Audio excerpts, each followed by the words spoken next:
Wait and see. Here's a question no one asked for. Which pane in the API should you choose?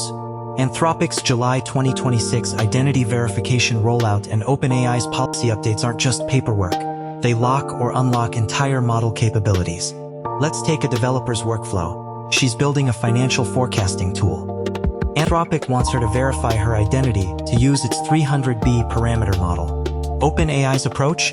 It blocks the same model entirely unless you prove your company has legal compliance officers. Anthropic's system is a permissions maze. You confirm your name, address, and whether you've stolen IP. Then you wait 72 hours. OpenAI's policy is simpler. It demands proof of legal team access. Their API rate limits drop by 40% if you fail a quarterly audit. Here's the real hit. Anthropic's verification unlocks their enhanced reasoning mode. OpenAI's policy doesn't. Both systems turn AI into a gated vault, but the keys are shaped differently. Anthropic asks who you are. OpenAI asks who owns you.